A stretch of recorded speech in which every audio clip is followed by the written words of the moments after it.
জগন্নাথপুরে বিক্রয় প্রতিনিধি জোটের উদ্যোগে ইফতার ও দোয়া মাহফিল অনুষ্ঠিত।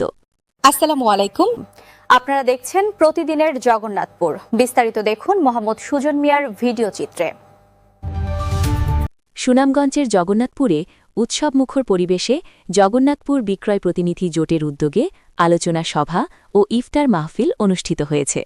শনিবার ১৭ রমজান জগন্নাথপুর বাজারের আরএফসি পার্টি সেন্টারে এই অনুষ্ঠানের আয়োজন করা হয়। জগন্নাথপুর বিক্রয় প্রতিনিধি জোটের সভাপতি নাজিম উদ্দিনের সভাপতিত্বে এবং সাংগঠনিক সম্পাদক জুবায়েল আহমেদ শিপনের প্রাণবন্ত পরিচালনায় অনুষ্ঠানে প্রধান ও বিশেষ অতিথি হিসেবে উপস্থিত ছিলেন বিশিষ্ট ব্যক্তিবর্গ।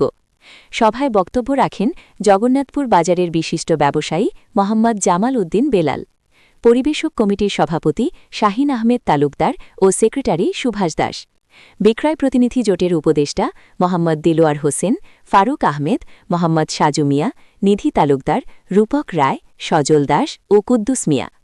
বক্তারা তাদের বক্তব্যে বিক্রয় প্রতিনিধিদের ঐক্যবদ্ধ পথ চলা এবং বাজারের সুষ্ঠু ব্যবসায়িক পরিবেশ বজায় রাখার ওপর গুরুত্বারোপ করেন। অনুষ্ঠানে সংগঠনের পক্ষ থেকে আরও উপস্থিত ছিলেন উপদেষ্টা অমিত দাস অপু, ওয়াদুদ মিয়া, নুরুল আমিন, সংগঠনের সেক্রেটারি কঙ্কন রায়, অর্থ সম্পাদক সুহেল মিয়া, সহ অর্থ সম্পাদক সঞ্জয় তালুকদার টিটন, সহ অর্গানাইজেশনাল সম্পাদক ফখরুল ইসলাম, প্রচার সম্পাদক নূর আলী, সহ প্রচার সম্পাদক ফয়সাল আহমেদ, দপ্তর সম্পাদক নোমান আহমেদ এবং সহ দপ্তর সম্পাদক আকাশ আহমেদ সহ আরও অনেকে। অনুষ্ঠানের শুরুতে পবিত্র কোরআন থেকে তিলাওয়াত করেন কোম্পানির এসআর মাসুদুর রহমান। ইফতারের পূর্ব মুহূর্তে দেশ, জাতি ও মুসলিম উম্মাহার কল্যাণ কামনা করে বিশেষ মোনাজাত পরিচালনা করেন আসাবুন নেসা জামে মসজিদের ইমাম মাওলানা ইসমাইল হোসেন।